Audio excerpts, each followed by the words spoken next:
तो लगातार इस बड़ी खबर पर हमारी नजर बनी हुई है और इस वक्त सीधे BJP leader doctor Abhijeet Jasrotia हमारे साथ जुड़ गए। अभिजीत जसरोटिया जी, आपका बहुत स्वागत है न्यूज 18 JKLH में। अभिजीत जी, किस तरह से इस पूरे मामले को, इस वारदात को आप देखते हैं? चुनाव का माहौल है और उस बीच में अनंतनाग के बिजबिहाड़ा में आतंकियों ने, मिलिटेंटों ने एक नॉन लोकल को निशाना बनाया, उस पर फायरिंग की है। देखिए, सबसे पहले तो राजा शाह जी के, उनके परिवार के साथ आज पूरे का पूरा हिंदुस्तान खड़ा है। हम समझ सकते हैं जिस दुख की घड़ी का एक पहाड़ उनकी परिवार पर इस समय टूट पड़ा है, लेकिन वो ये ना घबराएं कि वो अकेले नहीं है। पूरा हिंदुस्तान, 148 करोड़ का ही हिंदुस्तान आज उनके साथ खड़ा है। देखिए, कहीं ना कहीं ये एक फ्रस्ट्रेशन है पाकिस्तान की। जिस तरह से 5 अगस्त 2019 के बाद जो यहाँ पर हालात नॉर्मल हुए हैं, जिस तरह से आज टेररिज्म पे भी एक अंकुश लगा दिया गया और पत्थरबाजी होती नहीं है, वो पाकिस्तान की फ्रस्ट्रेशन है। और इसी फ्रस्ट्रेशन को पाकिस्तान और पाकिस्तान के जो भाड़े के टट्टू हैं यहाँ पर, चंद जो पीछे बचे हुए हैं, वो कहीं ना कहीं इस तरह से मासूमों का रक्त बहाकर उनको लगता है कि वो अपने आप इस मोटे में पूरे हो जाएंगे जो उनके आका पाकिस्तान में बैठे हैं, उनकी डायरेक्शन पर जो ये करते हैं। लेकिन एक बात आप यहाँ से जरूर मैं अपनी तरफ से कहना चाहता हूं कि जिसने भी ये किया है उसको बहुत जल्दी हमारी सिक्योरिटी फोर्सेस उसे मौत की घाट उतारेगी और उसके साथ जिसका ट्रीटमेंट होना चाहिए वो किया जाएगा। और वक्त आने पर वक्तन फवक्तन पाकिस्तान को सबक भी सिखाया जाता है, लेकिन हम क्या करें, कहते हैं वो आपका जो भौगोलिक जो आपका नेबरर होता है उसे आप बदल नहीं सकते। इसी तरह से पाकिस्तान एक ऐसा नापाक मुल्क है जो हमारा हमसाया है, और ये हमारा दुर्भाग्य है कि हमारा हमसाया एक ऐसा देश है। लेकिन यहाँ पर हालात जिस तरह से सुधर रहे हैं और पाकिस्तान की जो सियासत है जो पूरी की पूरी चलती इसके ऊपर है, आज वो फ्रस्ट्रेट हो चुके हैं और ये मासूमों का जो रक्तपात कर रहे हैं इन्हें बख्शा नहीं जाएगा।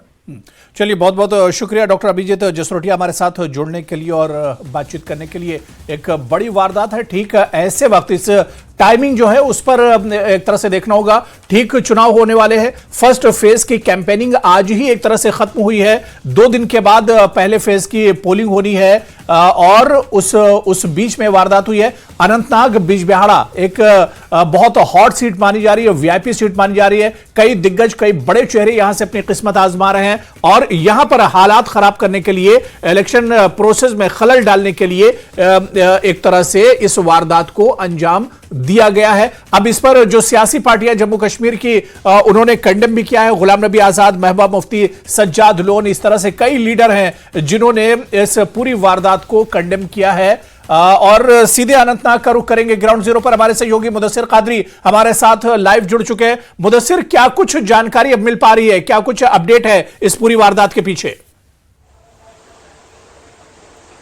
हाँ बिल्कुल हुरैरा, जिस तरह से हमने पहले भी कहा कि ये जो हमला है उस वक्त अंजाम दिया गया जब जो इलेक्शन की सरगर्मियां उरूज पर है, और खासकर साउथ कश्मीर में जिस तरह से पास्ट हिस्ट्री की हमने बात की पहले भी कि यहाँ पर जो है ज्यादातर बाइकआउट ही रहता था, और बाइकआउट के बाद जो यहाँ पर जो ग्राफ रहता था इलेक्शन का वो काफी डाउन रहता था, जो पोल परसेंटेज रहती थी वो काफी डाउन रहती थी। लेकिन इस बार ये आशंका जताई जा रही है कि जिस तरह से हालात यहाँ पर बेहतर हुए हैं साउथ कश्मीर की, अगर हम पर्टिकुलर बात करेंगे तो यहाँ पर जो मिलिटेंसी का ग्राफ अप हुआ करता था, तो अब कहीं ना कहीं सरकार या फिर जो सिक्योरिटी एजेंसियां है उसको नीचे लाने में कामयाब हो गई थी। तो ऐसे में जो चुनाव है तो अच्छी तरीके से सरगर्मियां उसकी जारी है। और जिस तरह से हम पहले भी कह रहे थे कि आज जो है 2 जो दिग्गज चेहरे थे, एक उमर अब्दुल्ला और दूसरा जो महबूबा मुफ्ती है, तो दोनों ने अलग अलग जगहों पर रैलियां की और लोगों का काफी रेस्पॉन्स रहा। तो ऐसे में शाम के वक्त इस तरह का जो हमला अंजाम देना और वो भी नॉन लोकल्स पर, तो कहीं ना कहीं ये बौखलाहट को भी बयान कर रहा है कि कहीं ना कहीं जो ये आंसर है वो नहीं चाहते हैं कि यहाँ पर अमन अमान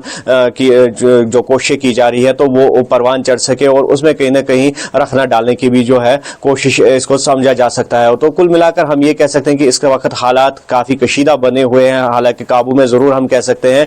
और दूसरी जानिब जो लोकल एडमिनिस्ट्रेशन है उसका क्या कुछ कहना है, क्योंकि क्या इसे एक सिक्योरिटी चूक के तौर पर भी देखा जा सकता है? चुनावी माहौल चल रहा है, अनंतनाग में बड़े बड़े लीडर इन दिनों कैंपेन करने के लिए पहुंच रहे हैं और उस बीच में अनंतनाग के बिजबिहाड़ा में ये पूरी वारदात होती है। मिलिटेंट आते हैं, एक नॉन लोकल पर फायरिंग करते हैं, उसे जान से एक तरह से मार दिया जाता है। तो इसे किस तरह से देखा जाए? एडमिनिस्ट्रेशन क्या कुछ कह रहा है? सिक्योरिटी से जुड़े हुए जो अफसरान हैं उनका क्या कुछ इस पूरी वारदात पर कहना है? देखिए, जिस तरह से हमारी ये कोशिश रही है कि जो पुलिस के आला अधिकारी हैं उनसे बात कर सके, लेकिन अभी तक जो है हालात ऐसे बने हुए हैं कि जो पूरा फोकस है वो इस तरफ है कि जो हमलावर हैं जो वहां से फरार होने में कामयाब हुए हैं उनको पकड़ा जाए, उनको नैब किया जाए, और उसके लिए एक वसी जो है ऑपरेशन शुरू कर दिया गया है और पूरे जो एग्जिट या एंट्री पॉइंट्स है उनको सील कर दिया गया है। और जो बिजबिहाड़ा का एरिया है तो हम ये कह सकते हैं कि पूरा उसको अंडर कवर लिया गया है और ये कोशिश की जा रही है कि उन हमलावरों का सुराग लगाया जाए जिन्होंने पॉइंट ब्लैंक रेंज पे जो राजा शाह नामी ये शख्स है बिहार के, तो उन पर नजदीक से हमला कर दिया। और ये बताया जा रहा है कि जो ही हमला हुआ तो नजदीकी जो अस्पताल है लोग भी जमा हुए और जो पुलिस फोर्सेस है वो भी वहां पर पहुंचे, तो जल्द से जल्द ये कोशिश की गई कि सबसे पहले कि उसको हॉस्पिटल पहुंचाया जाए, और वहां पर डॉक्टर ने काफी कोशिश की और अब ये खबर आ रही है कि वो जख्मों की ताब न लाकर दम तोड़ बैठे हैं। और उस वाकये के बाद पूरा जो है इलाका कॉर्डन ऑफ किया गया है। आर्मी, सीआरपीएफ और जो जम्मू कश्मीर पुलिस है एक जॉइंट स्ट्रेटजी के तहत ये ऑपरेशन चला रहे हैं बड़े पैमाने पर कि जो हमलावर हैं उनको जल्द से जल्द नैब किया जाए। और दूसरा, जिस तरह से आपने कहा कि अब सोशल मीडिया पर आप देखिए और ट्विटर पर कि कई जो रिवायती पार्टियां हैं, जो पॉलिटिकल पार्टियां हैं जम्मू कश्मीर की, उन्होंने बड़े पैमाने पर इसे कंडेम किया है, चाहे गुलाम नबी आजाद की बात करें, महबूबा मुफ्ती, सज्जाद लोन, इस तरह से कई लीडर हैं जिन्होंने इस पूरे वारदात को कंडेम किया है।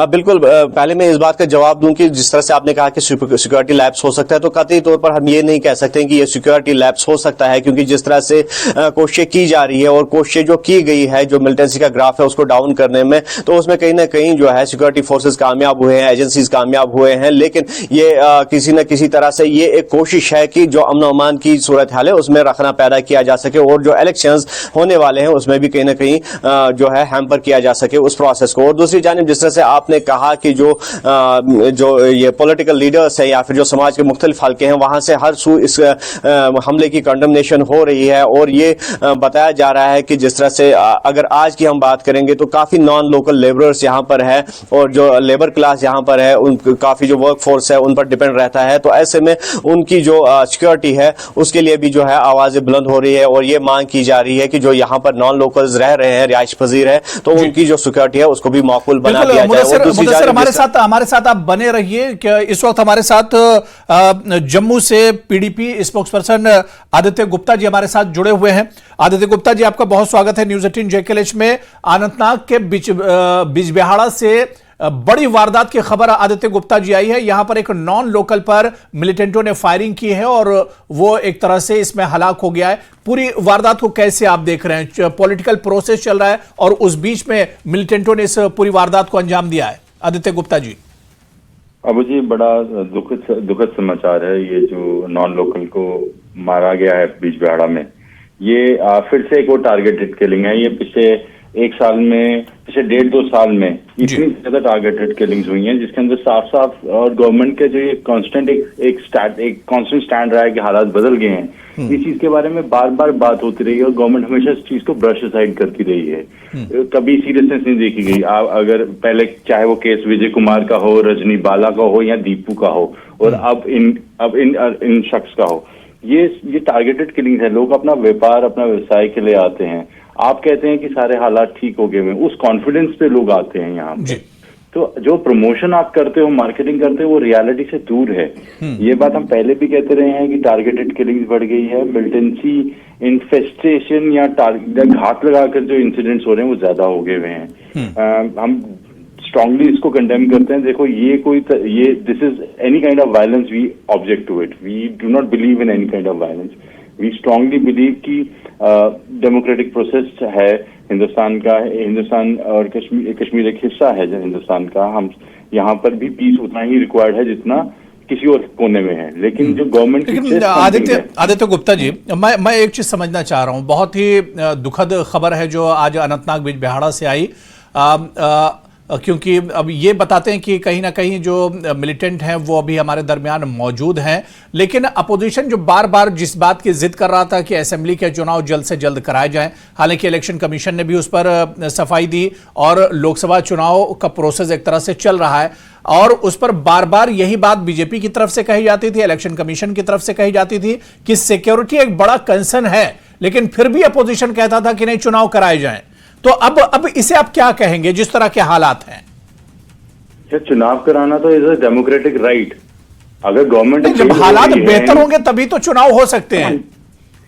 अब वो ये कहां पे लिखा हुआ है कि हालात बेटर, हालात G20 के लिए सही हैं, मिस वर्ल्ड को घुमाने के लिए सही हैं, सचिन तेंदुलकर को घुमाने के लिए सही हैं, पूरी दुनिया में चमका। आप देखिए आदित्य गुप्ता जी, आप बहुत नहीं आदित्य गुप्ता जी, आप बहुत काबिल भी हैं और आप एडवोकेट भी हैं पेशे से। मैं ये कह रहा हूं कि G20 हो या फिर सचिन तेंदुलकर का जाना हो, वो चीज एक तरफ, और दूसरी तरफ आप पूरे स्टेट का अगर चुनाव करा रहे हैं तो वो तो एक बड़ा बर्डन होता है।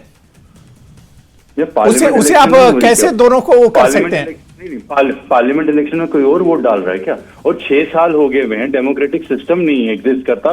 तो आपको ये रियलाइज करना है कि जम्मू कश्मीर की बहुत ज्यादा की प्रॉब्लम बेसिकली पॉलिटिकल है।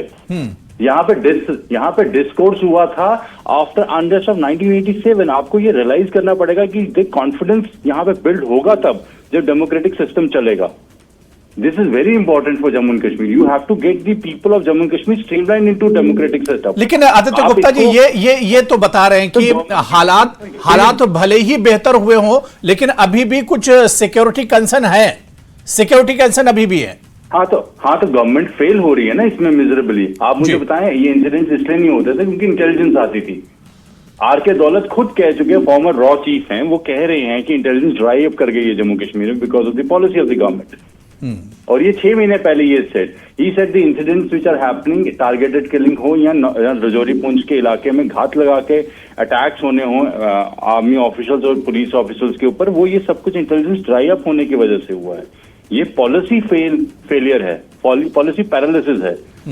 आप you can not take this to be a ground कि नहीं जी हम इसलिए इलेक्शन नहीं कराते। This is your responsibility, that is also your responsibility. उसमें तो ये हट गए हैं। अब तो सुप्रीम कोर्ट ने कहा है कि आपको करानी है इलेक्शन। जी।